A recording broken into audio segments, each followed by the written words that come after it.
What's good? Welcome back to another episode of Where the Money. And we on episode 27, and you know we locked in on cryptocurrency right now. So today we're going to discuss a little bit about Bitcoin's price action and why we may be at a critical point. We're going to talk about why now is the best time to be in cryptocurrency. And then maybe at the end we'll discuss why nobody really knows what they're talking about. And we'll get into my portfolio a little bit. But if you like discussing cryptocurrency and just talking general economics about interest rates and price action and how we could really make money through these things, because we will expand to real estate and stocks, but we got to niche down at this point. Give me a subscribe. You know what I'm saying? I know y'all there and I know y'all watching. So drop a comment and let's have conversations about this stuff. So let's get right into it. We got Bitcoin sitting at right at 26,000. We're losing 1.3% in the last 24 hours. We have Ethereum sitting at 2650. And, we only lost 1.4% in the last 24 hours. So I think we're really settling into that next range of where we'll be for a while. Let's look at it on TradingView.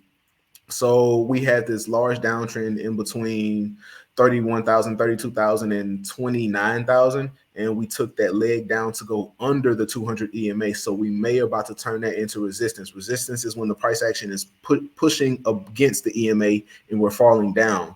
Around this area between March 23 and June 23, we turned the 200 daily into support. So we bounced off of it and kept going.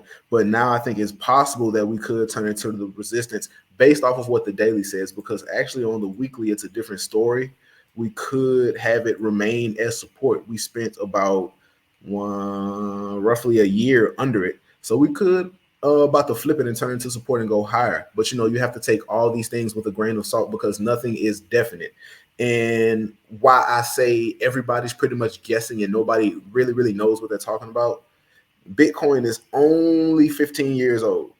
So all the indicators that we could look up, all of this nonsense, all of the patterns that Bitcoin has set to this point already really doesn't mean anything. It's only 15 years old. If we go up to the S&P and look back and realize how old it is, or if we look at any other asset, Bitcoin is a baby. This was in 1871. Bitcoin is a baby. This whole industry is a baby, and it's not going to look like this 20 years down the road. But you have to be in the game and locked in to be able to capitalize on the opportunities that arise from this. We don't know how it's going to. Bitcoin was created during a recession. We need to be in the game to see how it transforms, because this is an asset that's so early you can still lock in and become an expert and become an authority in this field. So let's lock in. But there's one chart I want to look at, the DXY. Most people understand it. This is the US dollar index, and this basically just shows the strength of the US dollar. So the stronger that the US dollar gets, the worse it is for risk on assets like cryptocurrency. People tend to have their money in safer places when the dollar gets strong. So if we look at the Dixie, we're at 103 and the all-time high is currently 114.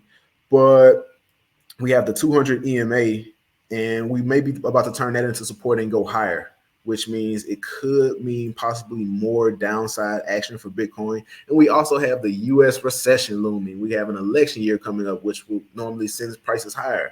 We have the 4-year cycle. And it's so many things coming into effect that you got to be locked in and paying attention, because we don't know whether it's going to go up, down, or sideways. But as long as you're paying attention, it's not about the day-to-day price action. It's about making your plan and making sure you're putting yourself in the best position. And we're going to go through my portfolio a little later to discuss where my mind is, exactly where I'm at, and where I think we're going. But let me just speak on one thing on why now is the best time to be in crypto. You want to be in when not a lot is going on. You want to be in with the least amount of competition. That's why I started my YouTube channel at this point, because you want to build down here in this area before we take off.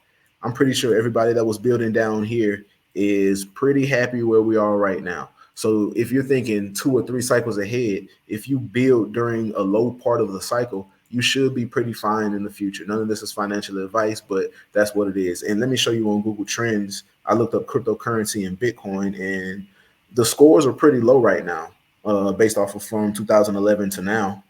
Scores are pretty low right now. If you're finding and listening to cryptocurrency information, you're seeking it out. People aren't just actively talking about it because it's boring and there's nothing going on, which is why you need to be in it now. projects that get in now and have all their technical updates and build their marketing and build their teams right now, they are going to excel during the bull market. So if you get in and do what you want to do in crypto right now, it's highly likely that you'll succeed during the bull market.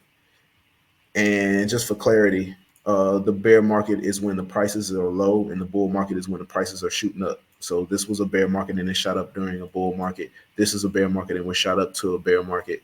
I'm sorry, this is a bear market and we shot up to a bull market.